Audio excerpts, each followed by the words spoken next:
No Bull Tour. I'm like, what is a No Bull Tour? A No Talk Bull about Tour. it. A No Bull Tour will be taking place in the upcoming weeks where we will have one legendary Hall of Famer by the name of Scottie Pippen. We will have Horace Grant, number 54 from the Chicago Bulls, first three-peat. And Luke Longley, number 13, I believe, from the Bulls' second three-peat.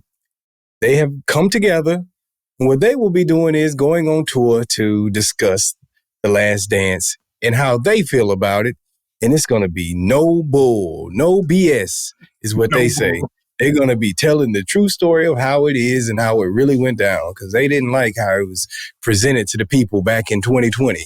So now they are selling tickets in Australia to discuss what it was really like playing for the Chicago Bulls under Michael Jordan. All right. So, me, big eye roll. Big eye roll. Eye roll. What are we doing? I mean, like this to me, this feels like the most unnecessary piece of commentary that's probably gone down in the last 5, 6, 7, 20, 30 years. I don't keep going. How far back you want to go? Unnecessary piece of commentary. The most unnecessary piece of commentary. You sent me 3 different videos, and by the time I heard Stephen A. and Kendrick Perkins go at it, Cam and Mace talking about it, doing that thing. And then I got to the final take that you sent me from Gilbert Arenas. And this is probably the first time, as crazy as Gilbert Arenas' takes are, when he makes his commentary on certain things in the sports realm. But this particular time, he could not be any more right. It's like, okay, so you have 3 guys. One has 3 chips. The other has 3 chips. The other has 6 chips. And you don't like the way the story was told by one person's standpoint, right? Which we get it. That is the GOAT. This is his take and telling his story of how it went down. But hold on. Didn't Scottie Pippen do interviews on that? He definitely did. He definitely did. Also, continue. He talked about it. So he had his time to rebut anything that he needed to rebut or challenge any takes or the way he was portrayed or the team was portrayed or the situations were portrayed. He had his moments. Okay. Everybody should have their moment. But you won. You won. Are you disgruntled because you have hardware? Like, Gilbert Arenas, what he's saying was, everything that went down behind the scenes, we don't care necessarily all the ins and outs and how you felt on this particular day, in this particular practice, on that particular game, when the outcome is you won and was part of one of the biggest franchises of the 90s, and you will always go down in history, and you will forever be a champion, and you will forever have rings to show for it, and your name will be in the rafters, and your championships will be in the rafters, and the city of Chicago will always herald you as a championship winning player, unlike Andre Reed, who made it to the Super Bowl 4 times and couldn't bring it home. You know what I mean? But you won. So you want to go and whine. To me, it feels like as a man, this is just speaking from a man's standpoint, you want to go whine about the way somebody told the story about you guys winning. I don't want to hear it. You're going to go whine about how the greatest basketball player in the history, arguably or inarguably, the greatest player in history told his story on how you won, not lost, not how Marshawn Lynch got the ball and didn't win the Super Bowl or didn't get the ball and lost the Super Bowl. And we want to hear that story. How did you feel? You didn't win that game, that Super Bowl. Tell that story. Tom Brady, tell me the story of when the Giants beat you twice. How did that feel? If you want to complain and whine or whatever, or sound disgruntled in any way, tell me that story. I'm talking about just times where you should be disgruntled and tell me a disgruntled story, and you got to tell all, and this is no bull and no BS, and nah, I didn't like the way that story was told. You're telling the story how y'all won. You'll forever be a legend. Go sit down, enjoy your hardware, look at your rings in the light, and say, "Ooh, this is pretty." Thank you, Mike. Thank you, team. Thank you, Phil. Thank you, City of Chicago. I'll forever be a champion. I don't want to hear it. You got the result that you were looking for. Regardless of if in the process you don't like, got you again. I saw it. Got you. Regardless if you don't like how I went about getting the result, I did the best I knew how in the moment. As a parent, right? Think about it. For the parents out there, I was about think to say. about this. Your kids are never going to be satisfied with the decisions you make, but you do the best you can to get the result you all need as a family in that moment. Yeah. Maybe you could have talked to them a little more politely, but maybe you didn't know in the moment or how to do it. You did what you thought was necessary in the moment for things to work out in the household. Michael Jordan talked to you mean, was hard to you. He wasn't this nice guy, but he did what he thought was necessary to win at the time. And you got the result you were all looking for. And now, 30 years later, we're going to all go, oh, he treated me mean. He talked to me mean. He wasn't nice. He wasn't a nice guy. He wasn't fun to play with. That's what we're going to do it to him. Y'all sound like some hoes, man. Like, for real. And I got something right here for you. You see this right here? Mm-hmm. This is a clip. The Horace Grant interview. Chicago's unhappy bull. And on the cover, him and Scottie here. Scottie's become arrogant and cocky. He can't handle fame. Phil Jackson thinks he can take advantage of me. I don't hear no complaints about Mike. You complaining about the coach. You complaining about Scottie, who 30 years later, you're now going out on a tour to go complain about Michael, too. You know what I mean? Now, yeah, you didn't complain about Mike back then. You didn't complain back then when it counted. You complained about Scottie back then when it counted. Now, Mike, I'm sure I never attended a practice, but I'm pretty sure Michael Jordan didn't ask anything of his teammates that he didn't ask more from himself. Because Mike has been famously quoted as saying, I compete against what I know I'm capable of. So I'm sure he pushed you all to the limit he thought you were all capable of, and he pushed himself even harder. So if somebody's asking for you to meet them on their level as a teammate, because this is what I feel like we need to do to win, and we win, it is what it is, bro. Like we got like you said, we got the result that we all set out for. When you came up through high school and college, and you finally made it to the pros, you had a goal. And for every player, I would assume, in professional sports has a goal to win a chip. Ultimately, to say I am a champion and I won it all. And I won it all once, but several times. And like you said, you made the perfect analogy of as far as a parent doing what they had to do that was necessary, and their child goes to either be successful or not successful, but they survived. And they complain about the process. When you're just doing what you got to do in the moment, you don't know. Like there's no written way of how to get a result, but you're just doing the best that you know how.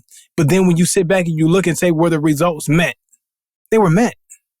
Could we have done it better? Yeah. I mean, you can say to yourself, yeah, it could have been done better here and there, or whatever. And you think about it later. But it's no reason. No, it's so unnecessary to sit there and want to go tell it and talk about how bad something made you feel when you made it through. Because nobody knew. Like if you were the guy, Scottie, if you were the guy, Horace, if you were the guy, Luke, what would you have done? How would you have handled it? Ain't no telling, because you weren't the guy. Yeah. You didn't carry You that weren't the pressure. leader. You didn't. And You didn't have that pressure. you know what Mike had to do versus what most other people had to do? Mike not only had to be the leader in the face of the NBA, but Mike had to be the biggest dog on his team. So whenever there was a beef after Charles Oakley left, who was nose to nose with the toughest guy on the other team? Mike. Mike, the star player, the league's star primary player. You know what I'm saying? The darling of the league. The darling of the NBA had to go put his nose in X-Man's face and say, leave Scottie alone. Get away from him. Scottie Pippen take an elbow to Detroit and go down holding his rib. Get up. Don't let them see you weak. You know what I'm saying? Like, that's what they want to do. Like, he had to go be big bro to all of y'all when most players got somebody to go out there and be Ron Artest for him. They don't got to be Ron Artest himself. Like, you know what I'm saying? Mike had to go be the finesse. He had to go be the biggest dog in the yard to make sure all y'all he had to corral the team. He had to make sure Dennis was good. Check on his mental space. You know what I'm saying? Like he had to be everything from the dog to the father figure. You know what I'm saying? The big brother. He had to do all of those things. And you want to complain? And you won? And he always gave Scottie his props. Scottie was my MVP. Come up here with me, Scottie. Accept this award with me, Scottie. Couldn't have did it without Scottie. How many interviews can you go back and see what Jordan said, man, I need more help. My team was weak. My team ain't good enough. Or did Jordan say stuff like, man, we got to do better. We got to be stronger. Well, we could have did a better job. We got to work on this. We got to improve on. He never put the blame on his team. Jordan was a leader of he was a man's man, leader of men. And like you said, no excuses. They made no excuses. Not for any weak link on his team, whether they were perceived weak link or whether they were truly a weak link in reality. He might have checked them in practice. Checked them in practice. We didn't hear about it in public though. Like never threw his teammates under the bus. Always lifted him up. Said that he needed him and he couldn't do it without him. He always gave him his props. He gave Scottie all the props in the world. You ever heard the story about when Scottie had his little game? Like he had a summer game. He was selling tickets to it in Chicago and it wasn't selling well back when Mike was playing baseball. So he got a bunch of his professional friends and they were going to do like a little, just a league. I mean, not a league, but a game. And they were going to sell some tickets and stuff and have people come to the gym, watch some pros play against each other. Wasn't selling well. Mike playing baseball. Scottie hit him up like, hey, man, my event ain't doing so well, man. Would you mind coming to play? Mike like, nah, I really don't want to play, because I hadn't been playing basketball. I just been focused on baseball. He was like, man, come on, I need you. Mike came through and sold all the tickets for him. They sold out within hours when the word got out that Mike was doing it. Do Scottie a favor. Mike has always thought Scottie was his guy. Like, they just secretly, quietly hated Mike behind his back. Mike, that is crazy. Like, you know what I'm saying? Yes. The way it's always been talked about in interviews, and anytime I heard Mike, like you said, speak on Scottie, it's always been in brotherhood. That's my guy. That's my guy. And then turn around and see Scottie doing this and being like this towards somebody who's had your back all your career, as it seems. Whether he had it, whether he didn't make you feel like that in private, all we know is what we've seen in public. Yeah. And when it comes down to it and how your public image is perceived, he made sure that you were putting the utmost esteem. And now here's the thing. How you felt in private, we don't really care. And I'm just speaking as a grown man, right? A grown man, yeah. Me and another guy, we don't like each other. We don't ever get along. I don't got to deal with you. Just don't make me look stupid in public. Just don't defame my character in public. Don't try to tell lies about me. Don't try to do this to me. Don't try to undercut and take food out of my family's mouth. You know what I'm saying? Like, just as long as those things are good, I don't got to deal with you. You're your own man in your own world. You take care of your family and do what you got to do. I got mine and my family. I got my business. I got my money. I got my travels that I need to do. I got my cigars I need to smoke. I ain't got to worry about it. Okay? It's like, whatever happened in private, let that be. Let that be. Because now I'm a grown man. We're not on the same team, and we haven't been on the same team in almost 30 years. So I ain't got to see you every day. So now if I'm dealing with you every day, and this is the conflict that we're having in an everyday thing, and our team is struggling, and my performance is looking like this, then maybe I might want to go say something. Hey, this is what's happening because Draymond is treating me like this. So now I'm having this situation. You know what I'm saying? So that's if it's pertinent and in the moment. Let's talk about it. But we don't want to hear this 30 years later. We don't want to hear it. I want to hear how Michael Jordan was mean to you 30 years ago. I don't care. Right. You won. You won, and you got everything you wanted, man. You got all. Look, man, I remember the 90s. Scottie Pippen got all his props in the moment. We all thought he was good. Like, you know what I'm saying? Everybody thought he was good in the league. You might not have D, but everybody thought he was good. You know what I'm saying? And like, he got his props in the moment. He was a top guy. He was respected. 50 greatest. A lot of respect in the moment. 50 greatest. 50 they greatest. Gave him that. They sent him to the dream team. You got all of that. Like, you know what I'm saying? Like, he might not even deserved it in 92, but you made it. Like, you know what I'm saying? Like, what is the issue, brother? Like, you know what I mean? Like, and like you said, almost 30 years later, you want to talk about it now. D, how long have you known me? Over 20 years. How many times have you heard me come to you and complain about people that have wronged me? Never. I don't think ever. I don't think ever. It might have been maybe a half a time. I don't know. Maybe never. I don't know. I can't count. I think in 20 years, I haven't had a situation that somebody, I perceived as somebody doing me wrong. Like in 20 years, like, you know what I'm saying? Deal with it. You just don't run your mouth about it. Am I still friends with some of the people that you knew me to be friends with when you met me? I'm not, but I ain't go to talk to you about it or complain about them. Like, you know what I'm saying? Yeah. And that's for people that's probably never done you any with at times once together. And again, these are probably people who never even had any benefit to your livelihood. Right? They never had any benefit to your livelihood and done you wrong. So now you have more of a case to say this person did me wrong because now it's just there's no equity in it. There's no equity in that friendship. There's no equity in that relationship. But you were attached to somebody who helps you win, who puts you in a position to sell your tickets, to make sure that you were good to go. And okay, there might have been some bad blood back in the day, but how much good has been done from this guy to you?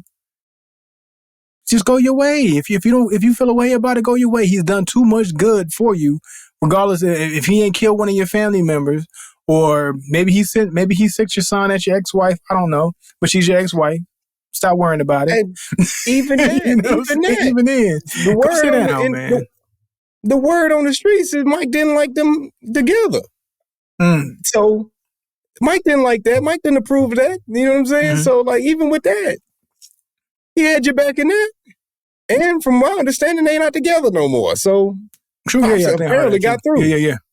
You know what I'm saying? Pop's opinion might have finally got through to him. But you such a hoe, you don't care. Like, what? That's weird, man. Weird. You men gotta be men. In 2024, men gotta be men. Especially now. Come on, man. Like, you have no reason to be petty. You got money. You got accolades. You're selling popcorn. Yeah, you're selling popcorn. And Horace Grant? Don't drag these guys into it too, man. Yeah, Luke Longley. Like, you should just be happy, man. You just be happy you got hardware, man. Come on, Luke. Horace Grant, be happy you got hardware. Just be happy you got hardware. You was good. You might have got one all-star in at some point, Horace. You know what I'm saying? You were the better twin between you and your brother, but like, nobody wearing no Horace Grant jerseys. Why are you talking now, Horace? Like, you know what I'm saying? Just move on. Your name's Horace. We don't even recognize you without your goggles. Okay, we don't even recognize you. We don't even recognize you without your goggles. It's just weird, man. Like, why would y'all do this, man? It's weird energy. And you know what? But in a sense, it does kind of lean into 2024 and character of men and just what the landscape looks like. That's just what the landscape looks like in the character of men in 2024. It's a new energy, man. It's a new energy. Man, it's a disappointing energy because ultimately you waited until 2024, almost 30 years later, to just run this dynasty into the ground. Like, you know, the image that we all held of the dynasty, you just running it into the ground. And honestly, whether he agreed with The Last Dance or not, I honestly, and this is somebody who was not a Bulls fan, I am a diehard Pistons fan. To me, The Last Dance, it helped the legacy. It helped the legacy. I didn't think it hurt nobody's image. I thought it just told a story personally. Whether you agree with how you were portrayed, I don't think it hurt anybody's image. I don't think it hurt the legacy. I only think it helped the legacy.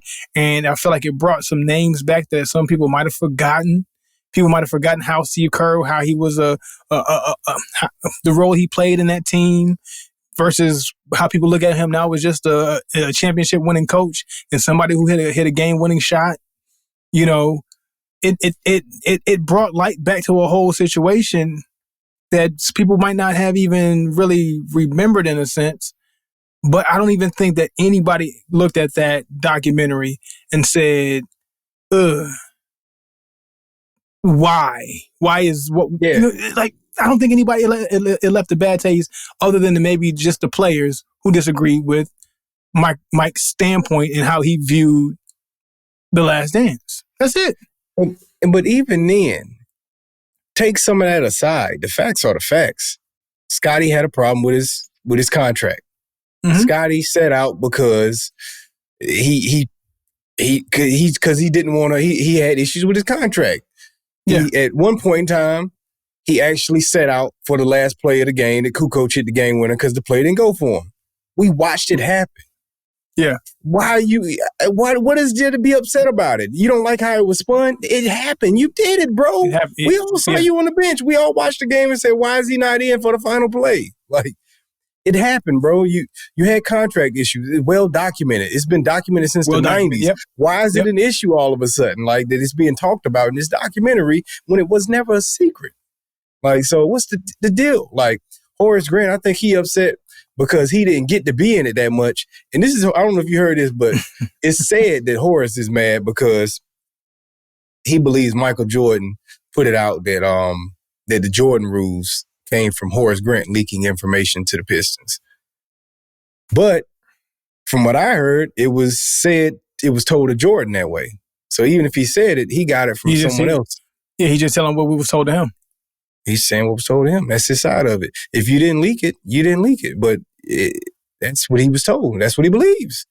So he didn't have you in a documentary like that. He looks at you as a traitorous individual.